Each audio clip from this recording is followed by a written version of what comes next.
Hello friends, இன்றைக்கி வீடியோவில் அரைச்சி விட்ட சிக்கன் குழம்பு எப்படி செய்யுதுன்னு பார்க்கலாம். ஒரு மிக்ஸி ஜாரில் கொஞ்சமாக இஞ்சி, பூண்டு, தேங்காய், அப்புறம் மிளகு, சீரகம், பட்டை, லவங்கம் இதெல்லாம் போட்டு ஒரு கைப்பிடி அளவுக்கு நறுக்குன வெங்காயம், கொஞ்சமாக தக்காளி போட்டு நல்லா பேஸ்ட்டாக ரெடி பண்ணி வச்சுக்கலாம். இன்னொரு பாத்திரத்தில் ஆயில் ஊற்றி சோம்பு போட்டு கொஞ்சமாக வெங்காயத்தை போட்டு நல்லா வதக்கிக்கலாம். கூடவே கருவேப்பிலையுமே கொஞ்சம் நம்ம போட்டு வதக்கிக்கலாம்.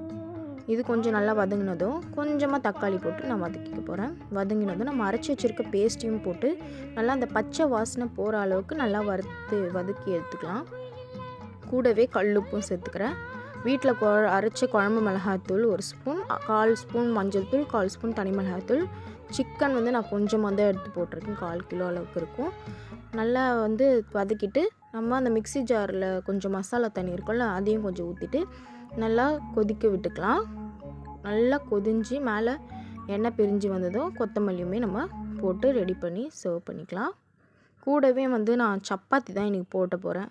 ரைஸ் சாப்பிட்டு போர் அடிச்சிச்சு, அதனால் 2 சப்பாத்தி போட்டு லன்ச் பாக்ஸுக்காக நான் இது தான் எடுத்துகிட்டு போகிறேன். சப்பாத்தி வித்து சுவையான அரைச்சி விட்ட சிக்கன் கிரேவி. இந்த ரெசிபி உங்களுக்கு பிடிச்சிருந்தா லைக் பண்ணுங்கள், ஷேர் பண்ணுங்கள், சப்ஸ்கிரைப் பண்ணுங்கள். Bye friends.